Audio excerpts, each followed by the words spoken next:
I remember standing there so petrified, my hand froze. Panasonic VHS tapes up to 4 hours of sports. You can be a winner at the game of life. Do you ever think about those Saturday nights?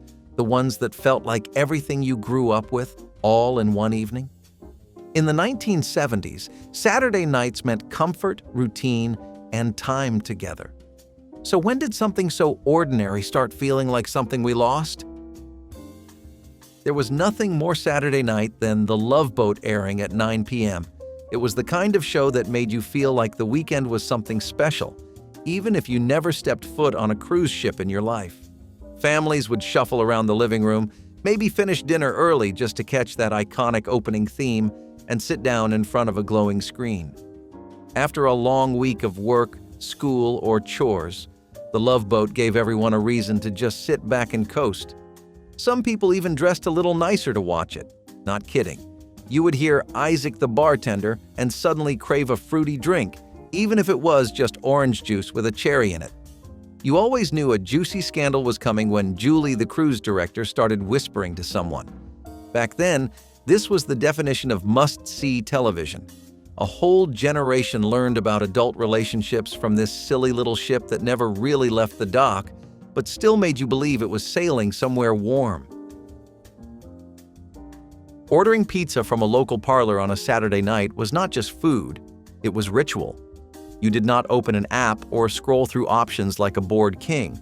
You called the place directly, talked to a real human being, and waited excitedly by the window like your life depended on it. The pizza guy was a minor celebrity back then, pulling up in his beat-up car with the red insulated bag that might as well have been a treasure chest. You got your pizza in a cardboard box that smelled like heaven, and it was usually cut into uneven squares. If you were lucky, someone grabbed a liter of cola and maybe even a rented movie to go with it. This was what quality time tasted like. Greasy fingers, melted cheese, and laughter echoing through the living room. You folded your slice in half, argued over who got the last piece, and maybe, just maybe, got to stay up past your bedtime. The best part? That pizza place knew your name. They knew your order. They might even throw in an extra breadstick or two if they liked you enough.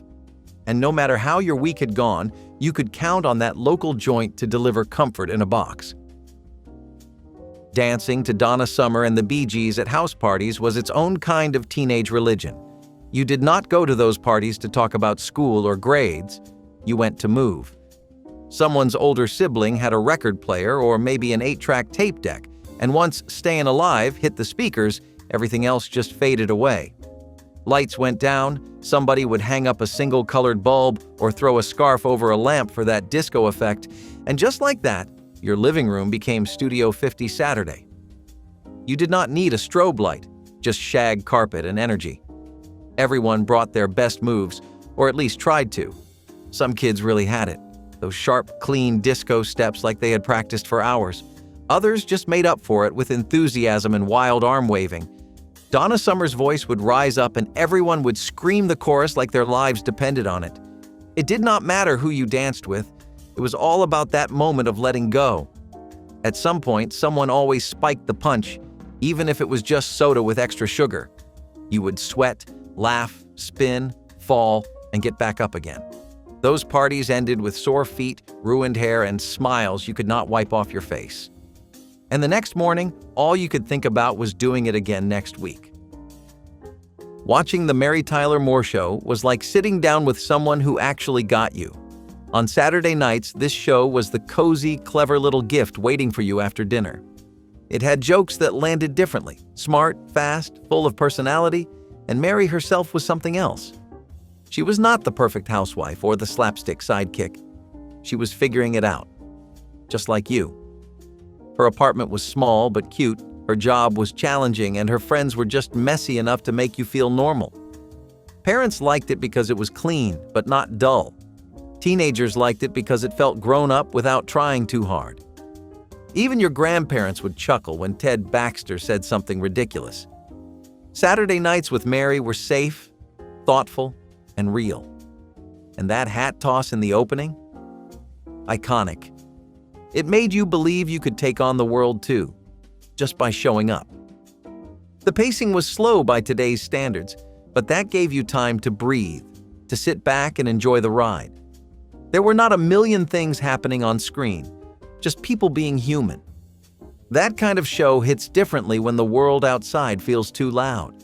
And even if you never worked at a news station, somehow Mary made you feel like you belonged in her world too. The Saturday night big meal was not some fancy event. It was home. It was the one night of the week when everyone showed up to the table at the same time. No one had practice. No one had errands. Just plates, chairs, and the familiar sounds of forks hitting porcelain. You might smell the roast from 2 rooms away. Maybe it was meatloaf, maybe pork chops, maybe even a baked chicken with some love in the seasoning. And always, there was a starch. Mashed potatoes, mac and cheese, or maybe rice if your mom was feeling adventurous. This was not just dinner. This was your family's version of sacred time. You passed the rolls, not the remote. Someone always complained about the peas.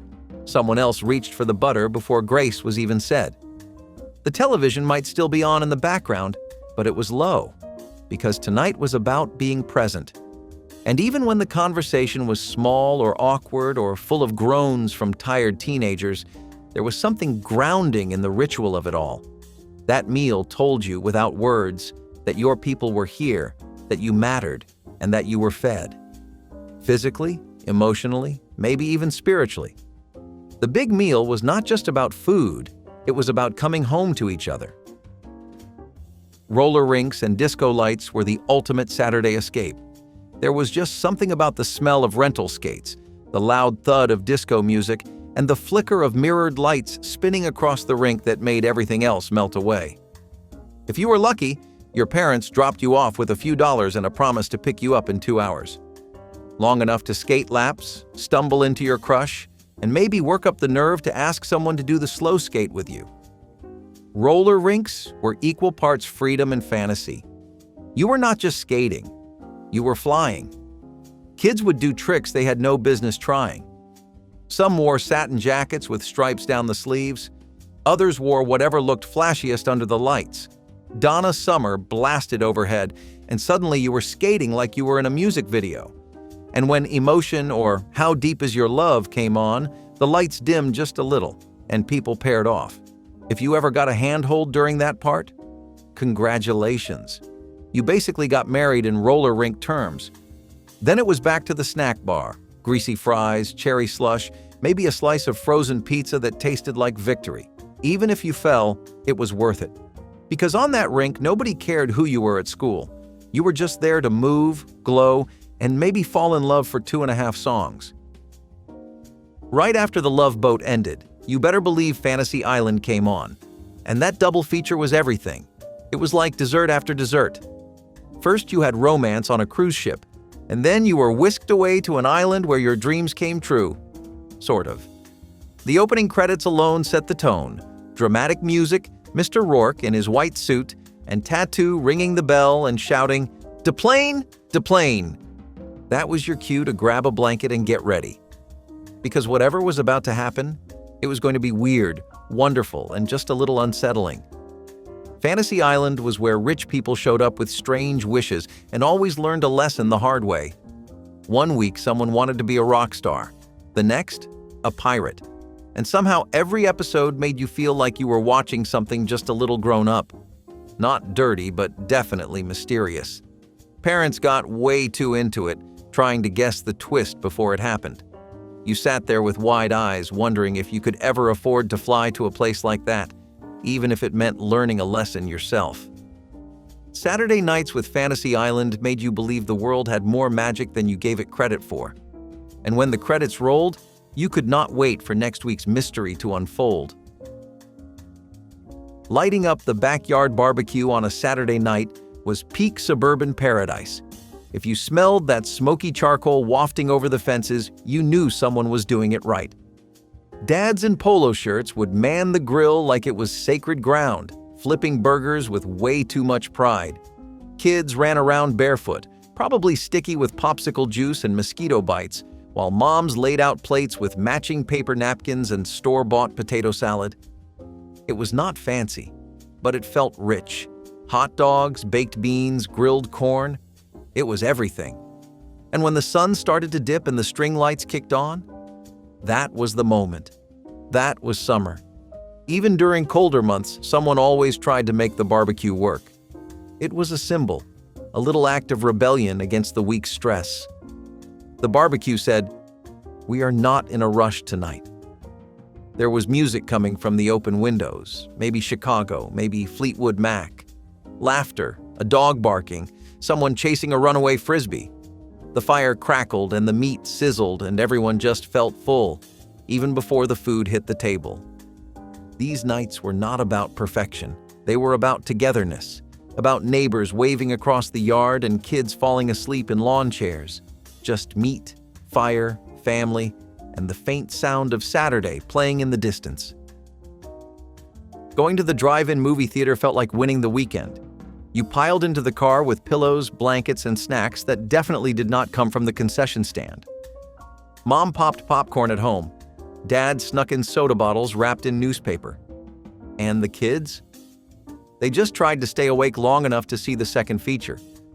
The giant screen lit up against the night sky, and suddenly you were in another world. Without ever leaving the parking lot, some cars brought lawn chairs, others opened their trunks and made little forts with quilts and sleeping bags. You tuned your radio to the right frequency, cracked the windows, and listened as the sound of explosions or love songs filled the air. Couples held hands, kids ran between cars. Teenagers pretended to hate it but always smiled when the credits rolled. And when the fog rolled in or the picture got fuzzy, it just made the whole thing feel more magical. It was not about watching a movie. It was about experiencing it together, under the stars. You never remembered the exact plot of the film. You remembered the cold soda, the warm blanket, and the way your whole family fit together like puzzle pieces in the back seat. The drive-in was not just a night out. It was a little piece of wonder parked just down the street. Sitting on shag carpet and watching console television was the true Saturday night comfort zone. That thick, wild carpet underneath you was not just flooring. It was furniture. You laid belly down with your chin on your hands or sprawled out with a pillow, eyes glued to a massive wooden box with a screen in the middle. The picture was never perfect. You might see a little snow on the screen or hear a weird buzz when someone walked too close. But none of that mattered. That console television was the heart of the house. It hummed and glowed and gave you everything from cartoons to news to late-night reruns. Saturday night meant no bedtime countdown. You could just be. Maybe there was a special on with Steve Martin. Maybe a rerun of Gilligan's Island or a live concert that your older brother was way too into. Whatever it was, the sound filled the room and made the house feel alive. You would reach for snacks without looking, argue over the volume, and maybe even fall asleep with the screen still flickering. It was not cinematic, it was not perfect, but it was yours. That console television showed you the world, and you watched it all from the coziest seat on the floor. Catching Saturday Night Live's first seasons in the late 1970s felt like sneaking into a grown-up after-party. It was edgy, weird, sometimes awkward, but always electric. That glowing "Live from New York" tagline meant something big was about to go down. You never knew what to expect. Chevy Chase would fall down something, Gilda Radner would break character, and someone's mom in the room would say, "Is this supposed to be funny?" but still keep watching. You did not DVR it. You did not rewind it. You stayed up for it. That was the whole point. Kids on the cusp of their teen years begged to stay awake, even if they dozed off halfway through Weekend Update. College kids watched from dorms like it was a religious ritual. And adults, well, they finally had a show that did not treat them like they were already asleep by 10. That first cast had rough edges. It was not slick, but it was real, raw, and somehow made you feel smarter just for watching. The sketches came fast, the jokes hit hard, and the music? Legendary. You would see someone like Paul Simon one week and then a punk band the next. If you were lucky, you would talk about it all Sunday with your friends. And if you were really lucky, you would remember one of the jokes well enough to retell it, badly. But it still made you feel like you were part of something. Renting a VCR for the night in the late 1970s was like taking home a spaceship. It came in a huge, awkward case, sometimes with a handle, sometimes without, and weighed about as much as a small child. Your parents picked it up from the local video store, usually with 1 or 2 movies you had to return the next day, rewound or else. The VCR itself sat like royalty under the console television, blinking lights like it was making demands. Setting it up? That took effort. Coaxial cables, tuning channels, and at least one person saying, "Why is there no picture?" But when it finally worked, pure magic. Suddenly, the movie did not have to start when the network said so. You controlled it. You paused for bathroom breaks, rewound the best parts, and maybe even watched the same movie twice before the rental was up. Some families made a whole event of it, pizza, popcorn, and dimmed lights to make the living room feel like a theater. You never forgot your first tape. Whether it was Star Wars, Grease, or some grainy horror movie your dad should not have rented, it felt like a whole new world. And even when the VCR made strange noises or swallowed the tape, you forgave it. Because for one night, you had power. The kind of power you did not even know you were missing until you held that plastic rectangle in your hands. Mall hangouts and food court snacks were the Saturday night field trip you did not need a permission slip for. You did not go to shop, well, maybe for a poster or a stick of lip gloss. You went to be seen. You and your friends roamed those tiled floors like they were your personal catwalk. Puffed sleeves, popped collars, and that one kid with a comb sticking out of his back pocket. Everyone had a destination in mind. Spencer's for the weird stuff, Sam Goody for the music, and maybe the arcade if someone brought quarters. But the heart of it all? The food court. The food court was your table at the cool kids' cafeteria you never got into at school. Orange chicken in cardboard boats, slices of greasy pizza bigger than your face, and giant soft pretzels with cheese so salty it made your gums hurt. You sat for hours nursing a soda and watching who walked by. Groups formed. Gossip flew. Someone would say, "Did you see who she was with?" And 5 heads would whip around. Time did not move in the mall. You always had another lap to take, another booth to visit. And when your parents finally came to pick you up, you had a bag with one keychain, a belly full of sugar, and memories that somehow meant everything. Playing board games like Life or Sorry with siblings was never just a game. It was war. Smiling war, sure, but war nonetheless. You started the night as a family and ended it with someone crying in the hallway. That is just how it went. The living room floor was the battlefield. The life spinner clicked like a roulette wheel. Each turn a new chance to become a millionaire or a deeply in-debt teacher with too many kids. Sorry was even more brutal. You could see the betrayal coming a mile away. "Do not bump me back," you said. And then they did. Every single time. The rules were never fully agreed on. The dog might eat a piece. Someone always accused someone else of cheating. But the tension was part of the magic. Parents watched from the couch, mildly amused, secretly glad it kept the kids busy. Even if the games ended with one person flipping the board, the rest of you somehow wound up laughing about it by bedtime, or at least not still mad by Sunday. These games taught you how to win, how to lose, and how to fake being okay with either, and maybe, just maybe, how to get even next week. Calling friends on the rotary phone to make plans took skill. First, you had to survive the awkwardness of talking to their parents. "Hello? May I please speak to Brian?" said in your most grown-up voice while holding your breath. Then came the clicking. Slow, precise turns on the dial. No texting, no emojis, just raw, sweaty-palmed conversation. And heaven help you if the line was busy. You had to hang up, wait 5 minutes, and try again like you were radio dialing into a contest. When you did get through, it felt like striking gold. You would pace the kitchen with the cord stretched to its limit, whispering plans for the night while hoping no one else picked up the other line. "Want to go to the mall? What time are your parents dropping you off? Is Dave coming?" It was strategy, coordination, and social chess all wrapped into one conversation. You had to sound cool, but not too eager, interested, but not desperate. You learned the art of voice inflection, of silence, of the long, let me check pause when you already knew your answer. Sometimes you just talked, no real plans, just loops of nonsense that meant everything at the time.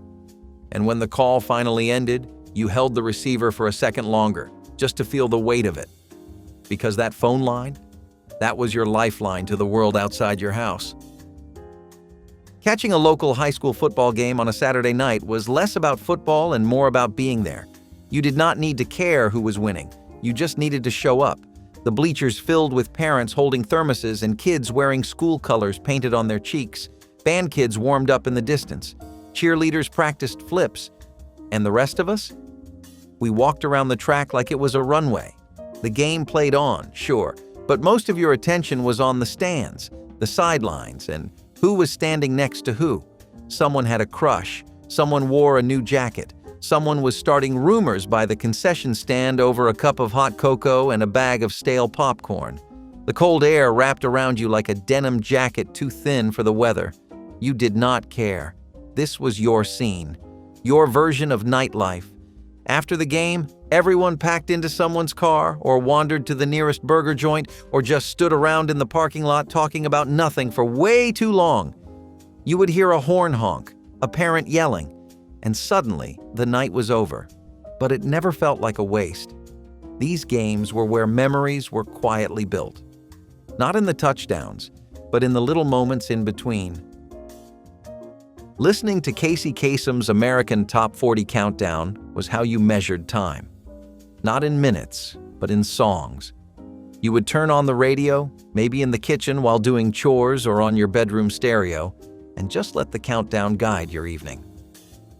Casey's voice was smooth and steady, like someone who knew exactly what was cool, even if you didn't.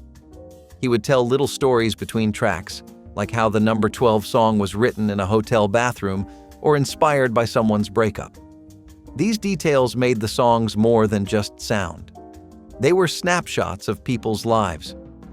You might write down the list, waiting with pen and paper like it was homework that mattered.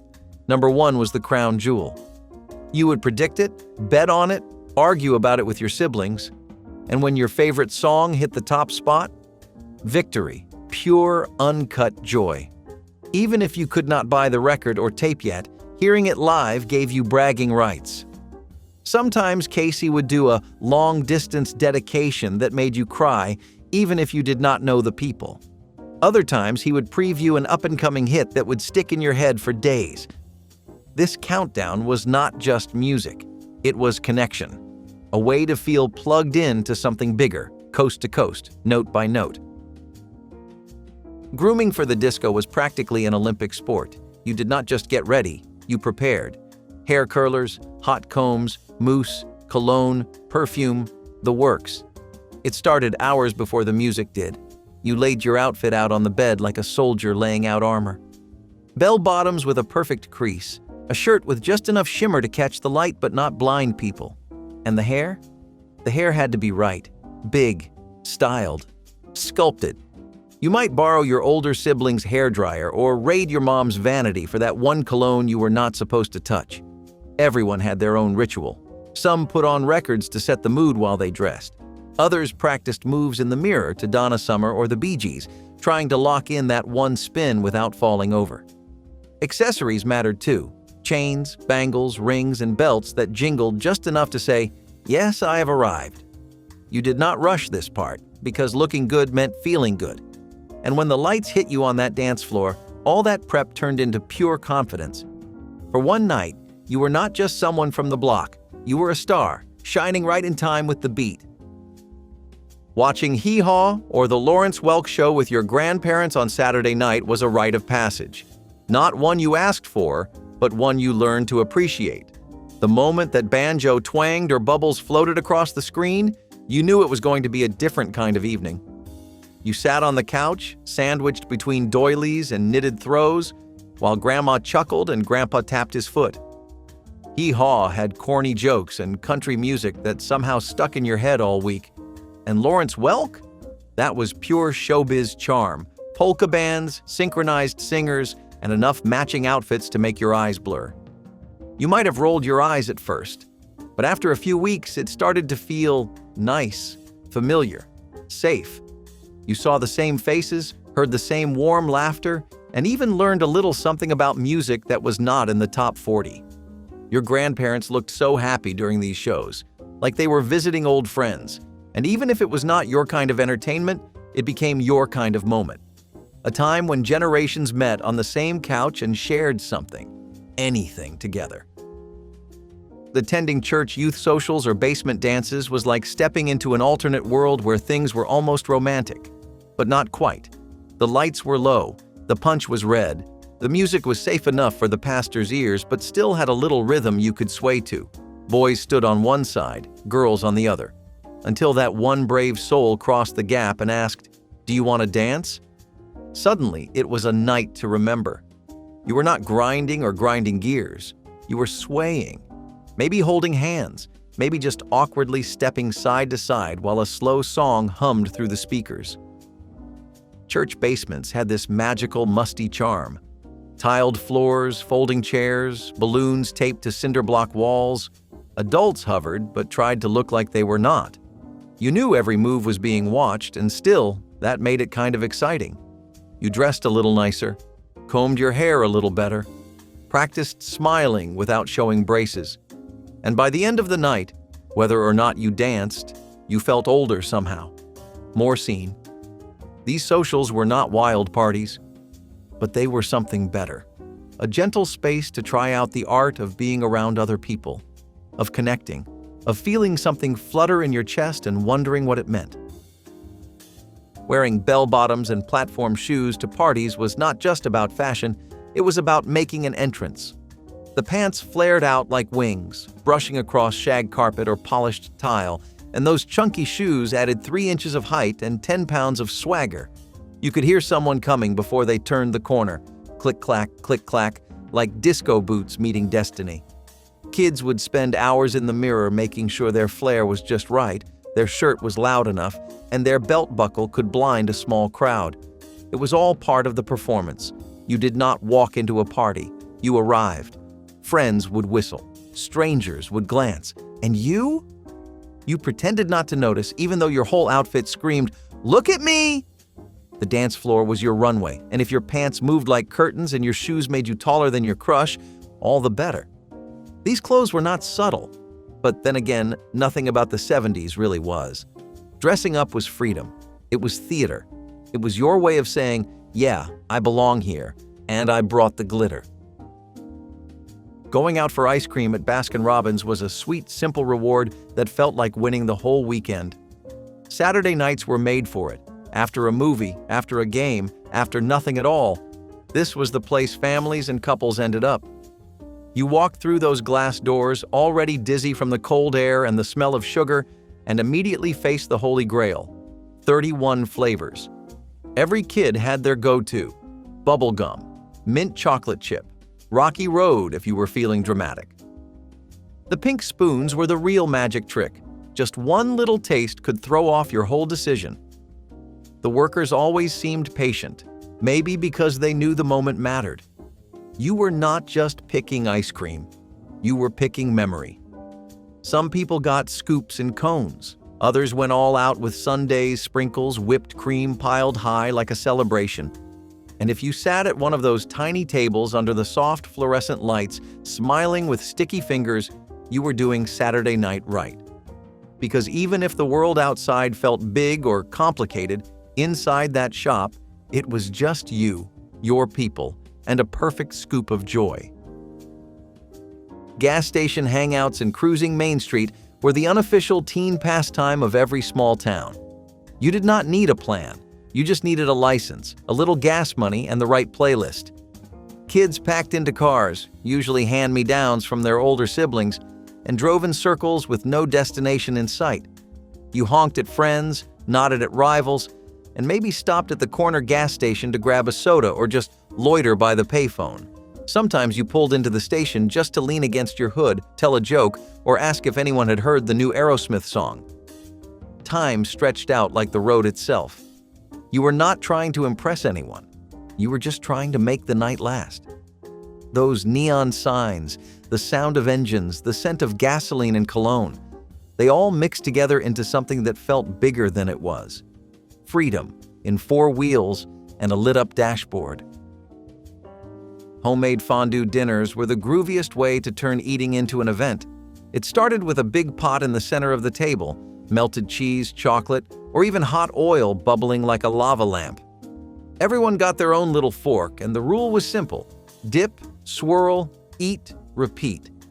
It felt classy, even if you were sitting on a plastic tablecloth with a vinyl placemat. People dipped cubes of bread, apple slices, marshmallows, or bits of meat, depending on the mood. There was something oddly thrilling about cooking your own food at the table. The fondue pot turned a regular dinner into a conversation. You laughed more, shared more, maybe even flirted over the cheese. And the cleanup? Surprisingly easy. Fondue dinners made even the smallest apartments feel like a swanky European cafe. It was equal parts fun and fancy, the kind of thing that made guests say, "We should totally do this again," even if the cheese burned a little. For one night, dinner was not just food, it was an activity, a party, a reason to linger a little longer around the table. Wearing mood rings and showing off pet rocks as icebreakers was about as 70s as it gets. These were not just goofy fads, they were social tools. You slipped that mood ring on and held it up like it actually knew your secrets. "It's blue, that means I'm calm." "No, it's green. That means..." "Wait, what does green mean again?" Everyone leaned in, guessing what their color meant and pretending it mattered. And then there were the pet rocks, smooth, round, sometimes decorated with googly eyes or tiny hats, and proudly displayed in boxes like they were rare animals. You named them, gave them personalities, carried them in your backpack. It was absurd, but that was the charm. Mood rings and pet rocks gave you something to talk about. They were conversation starters that did not require being cool or popular. Just silly, sweet, human. You passed them around at parties, compared them in school, and somehow made real memories around things that literally came from the ground. They might seem ridiculous now, but back then, they were little symbols of connection, and everyone wanted in on the joke. The mini boombox was supposed to be the coolest thing you could clip onto your belt. A pint-sized party machine, a radio revolution in your pocket. But in reality, it was all look, no boom. These things were everywhere in the late 1980s, bright, plastic, and usually in neon colors that matched your windbreaker. They were meant to let you carry your music wherever you went, like a portable dance party. Except the sound quality was trash. The volume was barely louder than a whisper. If you were outside, forget it. Wind was louder. And the tape deck? Constantly ate your favorite cassette, if it even had a tape deck. A lot of them were just FM radios disguised as full-function players. But hey, they looked cool. They had fake speakers, shiny knobs, and some even had stickers that made them look high-tech. You could strut down the sidewalk, mini boombox on your hip, headphones plugged in, until the batteries died an hour later. And that was the end of that. So yes, it flopped. But it flopped with style. And if you thought that was noisy, wait until we revisit the school supply that became an auditory menace in classrooms across America. The Velcro symphony known as the Trapper Keeper. It started with 6 colors, just 6. But somehow, it unlocked a puzzle that would challenge millions of minds and define an era. The Rubiks Cube was not just a toy. It was an obsession, a flex, a frustration, and a badge of honor, all crammed into a twisting, clicking square. You either solved it or you peeled the stickers off. There was no in-between. Classrooms, kitchens, and family living rooms were all temporary battlegrounds for who could line up the colors first. It looked simple, but it demanded patience, logic, and a kind of determination that made it feel like a test of character. And oh, the speed solvers, like magicians, like gods. The cube became a status symbol among kids and a stress toy for adults. It was everywhere: commercials, competitions, cereal box giveaways. You were not cool if you had not at least tried to conquer it. For a moment, the Rubik's Cube was the brainy heart of the decade, a symbol of what it meant to be smart and stylish. It taught an entire generation to keep twisting, keep trying, and keep believing that order could come from chaos. You had not lived until you beat the Oregon Trail without dying of dysentery. That was the holy grail of 1980s computer gaming. Those chunky gray computers in the school lab, that pixelated map, that relentless text box reminding you that little Timothy had broken a leg and your oxen just drowned crossing a river. Iconic. It was not just a game, it was survival. You learned real-life lessons in that pixel wilderness, like how much meat you could carry back from a hunt, not much, or why you should never try to ford a river without thinking it through. And somehow, we were totally into it. The green and black graphics, the clunky keyboard, the fact that it felt like schoolwork but kind of fun. You would all huddle around one screen, a group of 5 kids making group decisions like mini pioneers, and somehow it felt like the fate of your wagon family actually mattered. It was your first taste of choices in gaming, your first little moral dilemmas. Do you trade clothing for bullets? Do you rest for 2 days? Or do you push on and risk everyone freezing to death? Still, once the school bell rang, it was game over. And if you wanted to know what was playing in theaters that weekend, you did not Google it. You picked up the phone. Blacklight posters weren't just wall art. They were like secret messages to your future self, glowing with untamed energy in bedrooms lit by nothing but neon. You'd close the door, switch on the blacklight bulb, and the entire room transformed. Tigers snarled in ultraviolet orange, mushrooms shimmered with galactic pink, and skeletons danced across velvet paper like ghosts at a cosmic rave. You didn't need to be a teenager to love them, but you definitely felt like one the moment you saw one. They were psychedelic, electric, and sometimes downright disturbing. And that was the point. These posters weren't meant to calm you down. They were meant to blow your mind. Every friend who visited your room would stand and stare, half laughing, half lost in the glowing madness. You didn't always understand what you were looking at, and somehow that made it cooler. They were rebellious in their own quiet way. Too weird for the living room, too loud for the hallway, but perfect for the sacred space that was your bedroom. Looking back, it's funny how seriously we took them. But at the time, they were more than just decorations. They were personality printed in phosphorescence. Some inventions solve problems, others create them. The television with a built-in VHS player was supposed to be the ultimate convenience. One machine, one cord, one less reason to crawl behind the entertainment center. But this Frankenstein creation was as clunky as it was cursed. The built-in player jammed constantly. Tapes got eaten, ejected halfway through, or refused to rewind.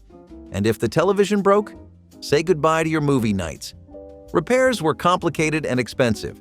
If the VHS part failed, you were stuck with a giant screen that could not play anything. If the television part failed, you had a glorified tape storage box. The worst was when you were watching something and the tape chewed itself mid-scene, turning your favorite film into spaghetti. Still, it looked high-tech at the time, and for a short while, having one meant you were fancy. But like many 1980s trends, style outpaced practicality, and homes across America quietly swapped them out for separates once again. But if you wanted to keep the glow alive without the bulk, the next trend did it in the smallest, brightest way possible. Let us talk about glowing in the dark on everything. Taping songs off the radio was a sacred mission. You would sit for hours next to your boombox, finger hovering over the record button, praying that the next song would be the one. And when it was, you had one shot to catch it clean, no static, no interruptions, and above all, no DJ talking over the intro. But of course, they always did.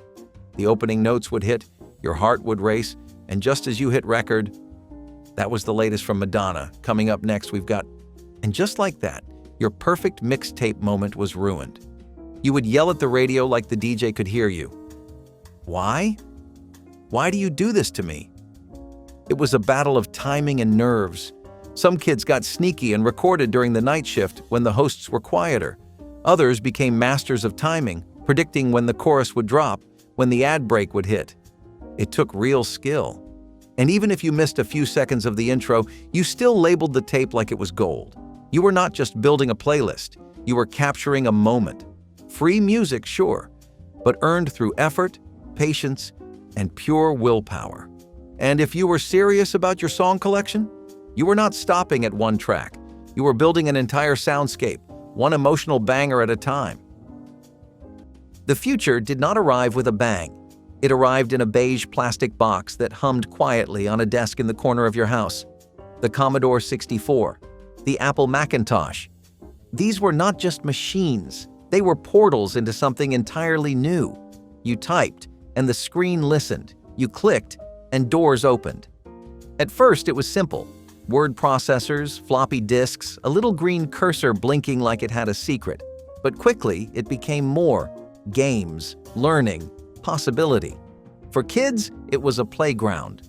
For parents, a tool. For dreamers, a revolution. It changed homework. It changed jobs. It changed you. That blinking cursor? It whispered that anything was possible. Families gathered around, just trying to figure it out together. The sound of a printer was like the future on paper. And the internet? Still a myth. Still a whisper. But you felt it coming. With every boot-up chime, every pixelated game, every painstaking keystroke, you were stepping into a new world. Personal computers did not just change technology. They changed lives. And for the first time ever, the future was not in a sci-fi movie. It was sitting on your desk. It did not care if you understood it. It just made your body move in ways you did not know it could. Avant Funk was funk turned inside out. Grooves turned jagged, rhythms fractured on purpose, like someone spliced James Brown with a malfunctioning robot. But it worked. It should not have, but it did. You had Parliament Funkadelic bending time with bass lines. You had the talking heads layering existential dread over a dance beat. And in the middle of it all, you had this creeping realization. This is weird, and I love it. Avant Funk was the sound of boundaries breaking. It said, "You thought music had to make sense? Watch this." It was sarcastic, sly, totally unapologetic, and it made you move anyway, even if you were confused, especially if you were confused. The funny thing is how it never quite got labeled properly. It lived in the cracks between genres, too slippery to pin down, too bold to ignore. It made you want to dance and then sit down and question your life. In the best way. Ah yes, the keytar. Half keyboard, half guitar, and fully committed to stealing the spotlight. In the 1980s, nothing screamed, "I am serious about synth," like strapping a keyboard around your neck and rocking out like you were in a heavy metal band. And for a moment, it worked. Music videos featured them. Pop stars slung them over their shoulders like electric weapons of sound. The design was bold. The colors were wild. And the idea? Genius. It freed keyboardists from the shadows of the stage and let them strut front and center. But here's the thing. It still looked goofy. It was long, awkward, and required a very specific kind of confidence to pull off. If you did not have that swagger, you just looked like you were struggling with a giant broken remote control. And once the synth-pop wave cooled down, so did the excitement. The keytar slid back into its weird niche corner of music history. But hey, at least it tried to make instruments cool. The same cannot be said for what came next. Because sometimes all it took to ruin your outfit was a pair of plastic sunglasses shaped like a lightning bolt. Commercial jingles in the 1980s were not just background noise. They were the soundtrack of your childhood. Short, catchy, and borderline hypnotic. From "I do not want to grow up, I am a Toys R Us kid" to my buddy, wherever I go, he goes." These little songs became national earworms. You knew the tune before you even understood the product.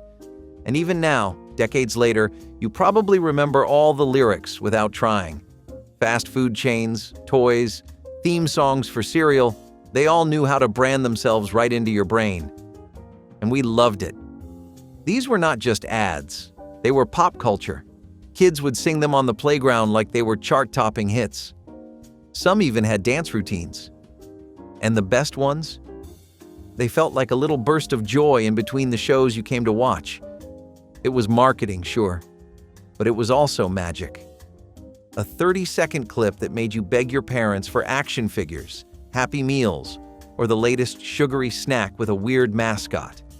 And yes, even today, if you hear the opening note of "Gimme a break, gimme a break," you know exactly what is coming. But when it came to making your own mix of hits, that required serious patience and a strong dislike for chatty radio DJs. Shoulder pads were not just a fashion choice, they were a power move. In the 80s, women were stepping into boardrooms, climbing corporate ladders, and making sure they were seen, and their clothes spoke volumes. Blazers were built like armor, structured to demand respect. It was fashion designed to take up space. For the first time, silhouettes were not about softness, they were about strength. Joan Collins and Linda Evans on Dynasty made it glamorous. Real-life professionals made it revolutionary. Women wanted to be taken seriously in a world that still doubted their presence. And what better way to announce yourself than with broad shoulders and bold suits? These outfits said, "I am here, I am not afraid, and I have earned my place." Skirts got shorter, heels got higher, and ambition got louder. You could hear it in the clack of pumps on polished floors. You could see it in the structured cuts of every outfit on Wall Street. This was more than fashion. It was feminist defiance wrapped in fabric. And underneath all that padding was the undeniable truth. Women were rewriting the rules. One outfit at a time. Power dressing did not just make a statement, it became the voice. They were not just vehicles. They were dreams on wheels, decked out in shag carpet and questionable murals of wizards and wolves. Vansploitation films took the freedom and rebellion of the open road and turned it into cinematic chaos. The plot usually did not matter. A guy, a girl, a van, and a summer full of terrible decisions, that was enough. The Van in 1977 set the tone, a teenage fantasy of cruising, partying, and trying to look cool while living in your car. And people loved it. Because those vans were more than transportation. They were rolling bedrooms, bars, escape pods. They had curtains. They had couches. Some had lava lamps. If you were lucky, yours had an 8-track player and speakers in the back. The funny part is how deeply uncool it looks now. But at the time, it was everything. Independence, adventure, privacy. For a generation raised on rules, the van was a loophole with fuzzy dice on the mirror. You knew a kid was cool if their necklace made noise from down the hallway. Enter the plastic charm necklace. These things were a fashion statement and a choking hazard all rolled into one. A long, brightly colored chain that you decked out with dozens of plastic trinkets. Mini roller skates, tiny telephones, hair dryers, soda bottles, and anything else the size of your thumb. The more charms, the better. It was like curating your own loud, clunky resume of childhood interests. Everyone traded them. Everyone bragged about having the rare ones. And of course, the plastic was cheap enough to snap if you breathed on it wrong. Teachers hated them. Parents hated stepping on them. But kids loved how collectible they felt. That is, until the day you leaned over your desk and your entire charm empire dumped itself on the floor like a sad little toy avalanche. Still, for a while, they were the perfect combination of fashion and fun. And speaking of things that looked fun but failed to function properly, do you remember the sweet-smelling school supply that never actually worked? Let us talk about rubber-scented erasers shaped like food. Speak and Spell. A name so simple, you almost forget just how advanced it felt. This little orange learning machine had a robotic voice that felt both comforting and unsettling at the same time. The keys were rubbery. The screen was a small LED display, and the second it powered on, you felt like a kid genius. This was not just a toy, it was a computer. At least to us it was. And for a lot of people, it was the first time they ever heard a machine talk to them like a teacher would. It would ask you to spell elephant or photograph in that slow, mechanical voice. If you got it wrong, it would buzz like you had just activated some kind of self-destruct sequence. And if you nailed it, that same robotic voice gave you praise like it meant something, like it knew you.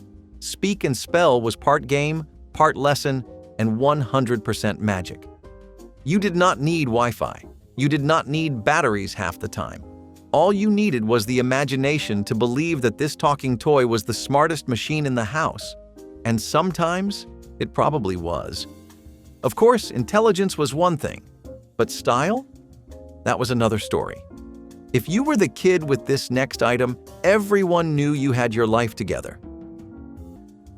Before Nintendo, video games were gasping for breath. After Nintendo, they were alive again. It was 1985 when the Nintendo Entertainment System hit American shelves and changed living rooms forever. The gray and red console was a Trojan horse, simple in design but hiding worlds inside. Suddenly, you were not just a kid. You were Mario, leaping through pipes to save the princess. You were Link, braving dungeons for the Triforce. You were part of something massive. Nintendo did not just bring games. It brought heroes. It brought soundtracks you could hum in your sleep and cheat codes whispered like secret spells. The controller became an extension of your hand. Blowing into cartridges felt like a ritual, and beating a level felt like beating life itself. For many, Nintendo was not a toy. It was a friend, a daily escape, a safe place to fail and try again. Families gathered around the screen, arguing over whose turn it was. Siblings became rivals, parents got curious, and the living room was never the same again. With every beep and pixel, Nintendo gave us wonder, and it never asked for anything more than time and imagination. You could hear it in the first note. Sunshine Pop was like opening a window in your soul and letting the summer breeze in. It was not just music, it was a feeling. Bright, bouncy, unreasonably optimistic. The harmonies stacked like pancakes. The melodies sparkled like soda fizz, and everything about it made you want to roll down a grassy hill and laugh for no reason. You may not remember every lyric, but you remember how it made you feel. Like anything was possible and everything was going to be okay. Even if you were 10 and the world was just your backyard and your mom's burnt grilled cheese. Bands like The Fifth Dimension and The Association sang in choruses that felt like hugs. Up, Up and Away was not just a song, it was a rocket ship made of brass and harmonies. The funny part is how relentlessly happy it all was. Unapologetically cheerful. Like it knew the world was a mess but chose joy anyway. It might sound cheesy now, maybe even a little naive. But back then it felt like hope. And even if it only lasted 3 minutes, that hope was everything. Jelly shoes were like candy for your feet. Glittery, colorful, and see-through, they looked like something out of a candy store window. You could get them in bubblegum pink, lemon yellow, clear with glitter, or even lavender sparkle. They were cheap, they were cute, and if you were a kid in the 1980s, you had to have a pair. But once you wore them for more than 10 minutes, that is when the nightmare started. These things had no ventilation. Your feet would sweat like they were in a greenhouse.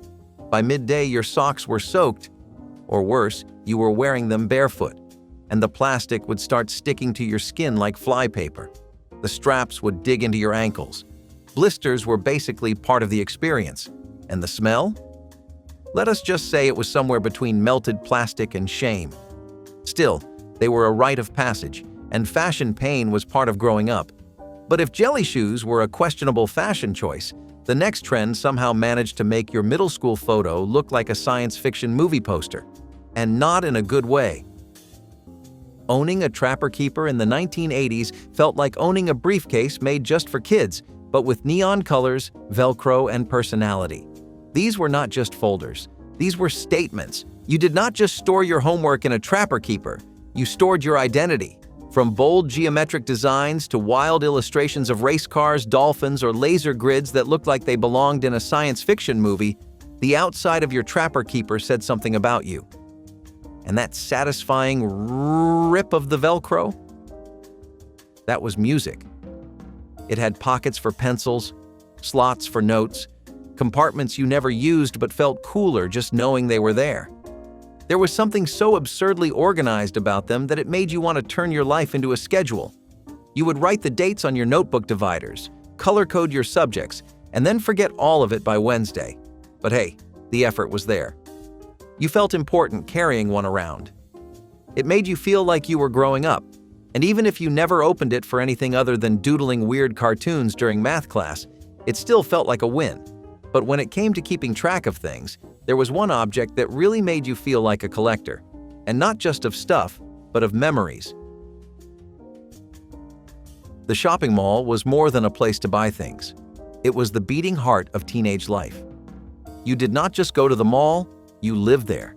It was where you met your friends, saw your crush, and discovered who you wanted to be. The food court was your kingdom. The arcade was your battleground. And the record store? That was your soul. Malls in the 80s were social cathedrals built from neon lights and polished tiles. You tried on clothes you could not afford. You loitered for hours. You flirted by the Orange Julius.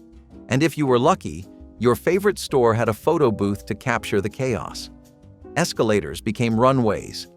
Hallways were arenas of style and identity. Whether it was Spencer's, The Gap, or Foot Locker, every store felt like its own little world.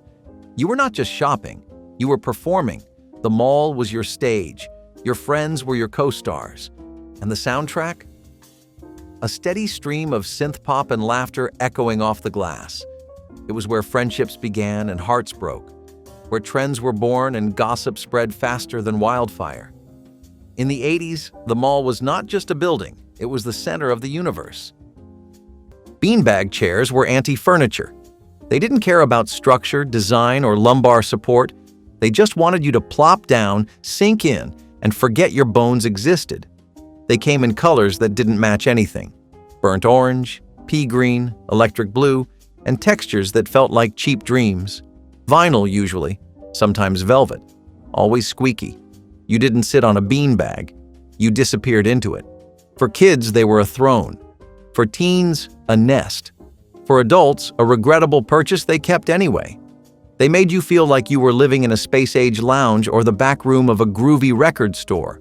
They weren't just chairs, they were rebellion in blob form.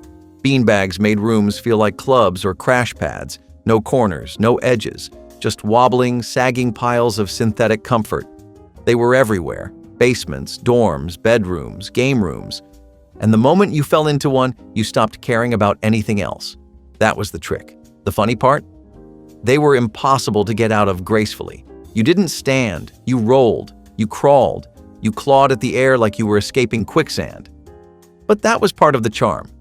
Beanbag chairs didn't try to be elegant, they were honest. Honest about what the 1970s really needed: a place to collapse, decompress, and just vibe out. The Columbia House penny deal felt like a loophole in the universe. You sent in a little card, maybe glued a few stamps to it, and next thing you knew, your mailbox was blessed with 12 brand new cassette tapes, or compact discs if you were ahead of the curve. All for just 1 cent. 1 cent. It felt like a scam in your favor. No way this is real, you thought. But there it was. Whitney Houston, Prince, Bon Jovi, Huey Lewis, boom! Delivered to your doorstep like you were some kind of record label executive.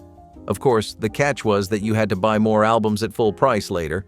Parents were suspicious. Some tried to stop you. Others fell into the trap themselves. It was like a rite of passage. A shared secret.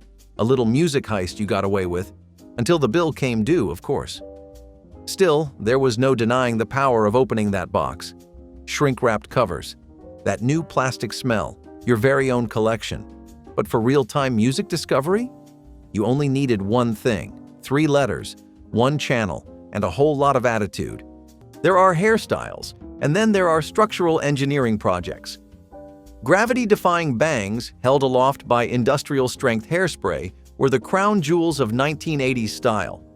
We are talking sky-high, shellacked to perfection, immovable bangs that could survive a hurricane. You did not just style your hair, you sculpted it. And the glue that held it all together? A can of Aquanet, the unofficial perfume of the decade. 1 spritz was never enough. You held that button down until the room filled with fog and your lungs begged for mercy. It was how you knew your bangs were officially done. They had to crunch when you tapped them. These bangs had volume, attitude, and possibly their own zip code. They required teasing, patience, and a total disregard for the ozone layer. Parents disapproved. Schools banned combs in lockers. But if your bangs did not touch the ceiling of your school photo backdrop, were you even living? It was extreme, it was ridiculous, and it was glorious. But eventually, the sky-high trend lost steam, and pastel blazers tried to take over the fashion throne. Spoiler alert, not everyone could pull off Crockett from Miami Vice. Going to the movies in the 1980s was not just an outing, it was an initiation. You did not just watch Back to the Future. You traveled in time. You did not just see E.T., you believed in aliens, friendship, and flying bikes. The Goonies made treasure hunts seem plausible in your own backyard. Ghostbusters had you checking every closet for slime. These were not just movies, they were portals, promises, and rites of passage. Every frame was burned into memory, every line quoted in playgrounds and lunchrooms. Blockbusters were not about selling tickets, they were about shaping imaginations. They gave us John Williams scores that made hearts race and Spielberg visions that made magic feel real. Crowds lined up outside theaters, popcorn in hand, hearts pounding. Parents, kids, teens, they all came together in the darkness of a movie theater to be transformed. These films were louder, brighter, funnier, and somehow deeper than anything that came before. And when the credits rolled, you did not leave the theater the same person who walked in. You left dreaming, you left changed. The movies of the 1980s did not just entertain a generation, they raised one. If this felt like your kind of Saturday night, share a memory below, hit like, and subscribe for more blasts from the past.